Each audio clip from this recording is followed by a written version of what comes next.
My story is different because my people were, what's that word I'm thinking? Betwixt Biafra and Nigeria. There we were, not knowing what was happening. We are neither Igbo nor Hausa, but we are on the periphery. Basically forgotten that we even exist. And yet, the amount of damage, collateral damage, I keep using that word, because it's not direct, that was rained on my people. Nobody even knew about, nobody thinks about that. Oh, okay. Many people even think that the war never even got to our place. When they think of war, maybe Port Harcourt, Enugu, Onitsha, those kinds of places, Asaba, but not beyond Port Harcourt, into the Delta itself. Oh yeah, there were Biafran soldiers inside the Delta, and Nigerian soldiers also came inside the Delta.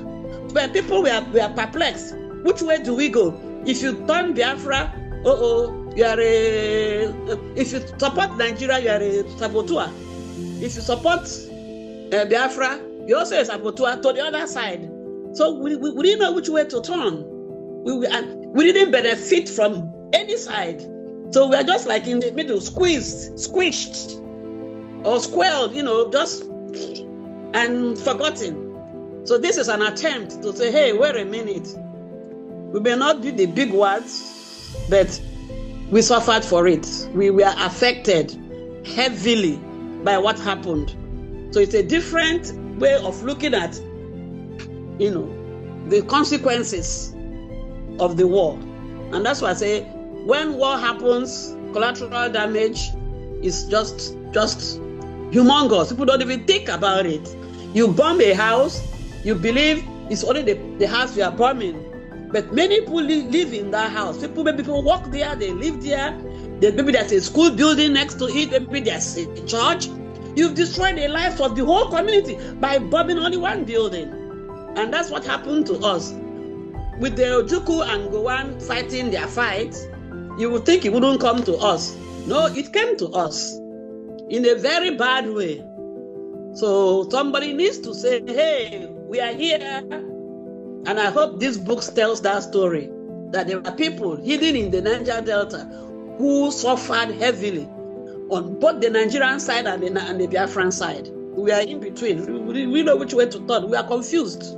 So that's why this book needs to be read and this story needs to be told. I wish more people will also write about their perspective. But this is just from one young girl in Buguma. There are a lot of other places like Bonny and, Nembe area, present-day Bayelsa, all those areas, you won't believe. There were Biafran soldiers, there were Nigerian soldiers.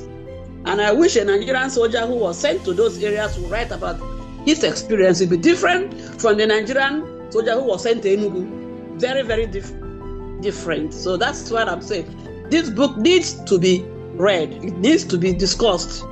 That there are people in Nigeria. And I hope it destroys or helps to destroy the tripod narrative that Nigeria is. It's not just those three. And when something bad happens, it affects all those legs. And whereas the big ones can withstand it, the smaller ones may not. And it destroyed many communities. So, and I hope everybody reads it, from Niger Delta or not. It doesn't matter where you're from. You need to know what actually happened, apart from the major theater. Beyond and behind the big walls, people were there and they suffered for it.